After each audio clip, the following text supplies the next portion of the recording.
छोकरा अलग है, इसके माथे पे कुछ लिखा है, लेकिन बिना इसकी माए के मैं कुछ नहीं बताऊंगा। ये शब्द थे उस रहस्यमयी तांत्रिक के जिसने पहली बार राघव को देखा था कंचों की बाजी जीतते हुए गांव के कुएं के पास। दोपहर की तपती धूप में राघव और उसके साथी बच्चे जोर जोर से हंसते खेलते थे। मिट्टी में लितरा राघव अपनी पतलून की जेब में एक मुट्ठी कंचे भरे जमीन पर आंख गड़ाकर निशाना साध रहा था। उसका निशाना कभी चूकता नहीं था। गांव के बच्चे कहते, राघव भाई की उंगलियों में जादू है। लेकिन उस दिन खेल को किसी की नज़र लग गई। एक बगुले जैसी आंखों वाला, रुई जैसी दाढ़ी वाला बाबा दूर से उन्हें देख रहा था।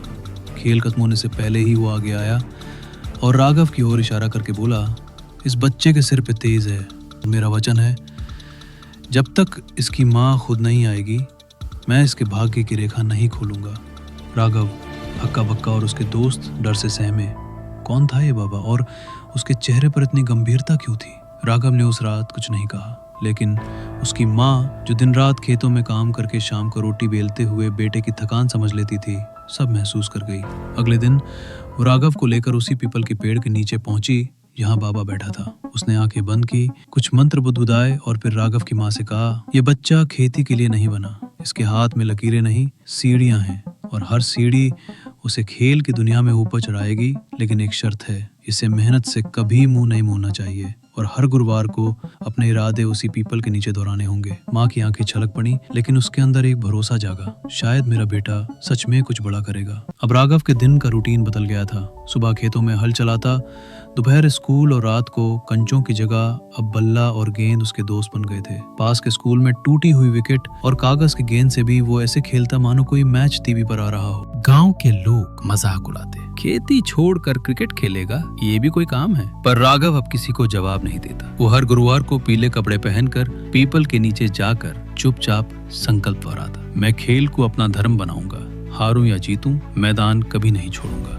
कस्बे में एक जिला प्रतियोगिता होने वाली थी। राघव ने गांव के लड़कों को इकट्ठा किया, कोई दूध वाले का बेटा, कोई दर्जी का, पर सभी में जज्बा था। पुराना बल्ला, फटी हुई गेंद और बिना जूतों के मैदान में उतरे ये लड़के, लेकिन दिल से सब कुछ नया था।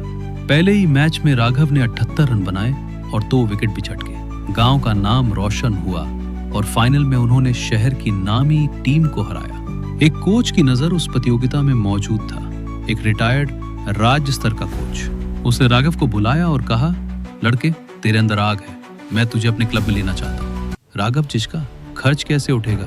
शहर दूर था, लेकिन उसके पिता ने बिना कुछ कहे बैलगाड़ी बेच दी और बेटे को नया बैग, जूते और बस का पास दिलाया। चुनौतियां और चमत्कार। शहर का मैदान बड़ा था, खिलाड़ी तेज थे और कोच सख्त, लेकिन राघव हर सुबह गांव से आता और रात तक पसीना बहाता। अभ्यास के दौरान कभी हाथ छिला, कभी पैर मुड़ा, लेकिन राघव रुका नहीं। एक दिन राज्य टीम के ट्रायल की घोषणा हुई। कोच ने उसका नाम दिया। ट्रायल में उसने सिर्फ खेल नहीं दिखाया, अपने जज्बे की गूंज मैदान में छोड़ दी। राघव राज्य की अंडर 19 टीम में चुन लिया गया। अब राघव पूरे राज्य के लिए खेलता था।